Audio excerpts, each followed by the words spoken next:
Fungsi dan potensi lahan basah serta penyebab kebakaran di lahan basah. Pengertian lahan basah. Konvensi Ramsar mendefinisikan lahan basah merupakan wilayah payau, rawa, gambut, atau perairan, baik alami maupun buatan, yang bersifat permanen atau temporer, dengan air yang mengalir atau diam. Tawar, payau atau asin, termasuk pula wilayah dengan air laut yang kedalamannya di saat surut tidak melebihi 6 meter. Oleh sebab itu, lahan basah memiliki unsur peralihan ekosistem terestrial dan akuatik. Lahan basah memuat kekayaan flora dan fauna seperti burung, primata, ikan rawa, dan mamalia yang khas. Jenis lahan basah. Lahan basah dibedakan menjadi 2 jenis. Yang pertama, lahan basah alami. Contoh dari lahan basah alami adalah rawa-rawa air tawar, hutan bakau atau mangrove, rawa gambut, hutan gambut, paya-paya, dan riparian atau tepian sungai. Jenis lahan basah yang kedua adalah lahan basah buatan. Contoh lahan basah buatan adalah waduk, sawah, saluran irigasi, dan kolam. Selanjutnya, kategori lahan basah ditentukan oleh beberapa kriteria. Berikut merupakan jenis lahan basah beserta kriterianya. Yang pertama, kawasan rawa. Rawa merupakan daerah yang hampir selalu tergenang air sepanjang tahun. Ketinggian air di daerah ini dapat bervariasi, mulai dari sangat dangkal hingga cukup dalam. Kedua, kawasan payau. Lahan payau merupakan lahan yang luas seperti lapangan dan tergenang air sepanjang waktu. Umumnya, genangan air di area ini meliputi air tawar, payau, maupun air asin. Ketiga, kawasan gambut. Kawasan gambut merupakan tanah yang jenuh air dan tersusun dari bahan tanah organik, yaitu sisa-sisa tanaman dan jaringan tanaman yang melapuk dengan ketebalan lebih dari 50 cm. Lahan ini memiliki kandungan organik yang cukup tinggi, sehingga karakter tanahnya subur dan cocok untuk perkebunan. Yang keempat, kawasan riparian.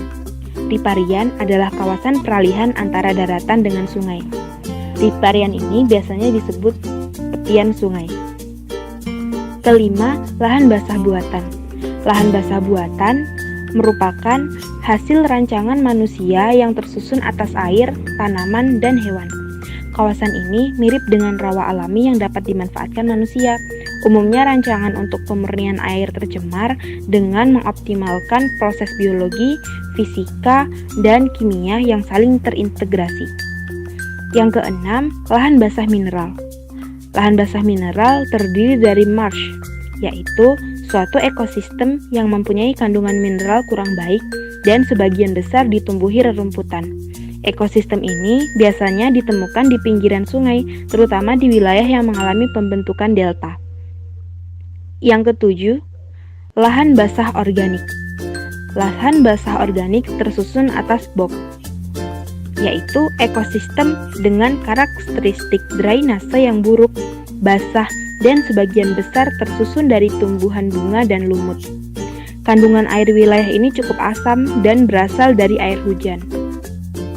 Fungsi lahan basah diantaranya sebagai cadangan atau penyimpan air, sebagai penyangga lingkungan atau ekologi, sebagai lahan pertanian, sebagai habitat flora dan fauna, sebagai bahan baku berikat arang maupun media tumbuh tanaman, memiliki kemampuan untuk menyimpan ataupun memendam dan menyerap karbon dalam jumlah cukup besar, yang berarti dapat membatasi lepasnya gas rumah kaca ke atmosfer. Potensi lahan basah. Potensi lahan memiliki arti penting dalam pengolahan lahan dan pemanfaatan lahan.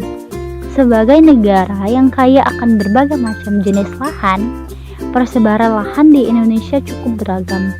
Lahan basah yang berpotensi tinggi untuk pertanian, taman nasional, pusat penelitian, pariwisata, dan meningkatkan perekonomian masyarakat setempat. Tercatat hingga saat ini, potensi lahan basah di seluruh Indonesia yang juga berfungsi sebagai wadah konservasi mencapai 1,3 juta hektar. Kelestarian hayati di area Suaka Marga Satwa dan Taman Nasional juga membantu ekosistem di Indonesia tetap terjaga berkat area lahan basah yang terdapat di dalam lingkungan tersebut. Terdapat 7 kawasan yang ditetapkan sebagai situs Ramsar di Indonesia. Situs Ramsar adalah kawasan yang ditetapkan karena berfungsi sebagai lahan basah dan harus mendapatkan perlindungan dunia, antara lain Pulau Rambut yang berada di DKI Jakarta, Taman Nasional Berbak yang berada di Jambi, Taman Nasional Sembilang yang berada di Sumatera Selatan, Danau Sentarum yang berada di Kalimantan Barat, Taman Nasional Rawa Aupa Watumuhai yang berada di Sulawesi Tenggara, Taman Nasional Wasur yang berada di Papua, Taman Nasional Tanjung Puting yang berada di Kalimantan Tengah. Penyebab kebakaran hutan dan lahan gambut. Kebakaran hutan atau lahan di Indonesia umumnya 99,9% disebabkan oleh manusia, baik disengaja maupun akibat kelalaiannya. Sedangkan sisanya 0,1% disebabkan oleh alam, seperti petir dan larva gunung berapi. Adapun penyebab kebakaran oleh manusia diantaranya, yang pertama yaitu konversi lahan, di mana kebakaran ini disebabkan oleh api yang berasal dari kegiatan pembakaran lahan untuk pertanian, industri, pembuatan jalan, jembatan, bangunan, dan lain-lain. Yang kedua yaitu pembakaran vegetasi, di mana kebakaran ini disebabkan oleh api yang berasal dari pembakaran vegetasi yang disengaja namun tidak terkendali, sehingga terjadi lompatan api. Yang ketiga yaitu aktivitas dalam pemanfaatan sumber daya alam. Kebakaran ini disebabkan oleh api yang berasal dari aktivitas selama pemanfaatan sumber daya alam. Yang keempat yaitu pembuatan kanal-kanal atau saluran-saluran di lahan gambut. Saluran ini umumnya digunakan untuk sarana transportasi kayu hasil tebangan maupun irigasi. Saluran yang tidak dilengkapi pintu kontrol air yang memadai menyebabkan lepasnya air dari lapisan gambut, sehingga gambut menjadi kering dan mudah terbakar. Yang terakhir yaitu penguasaan lahan.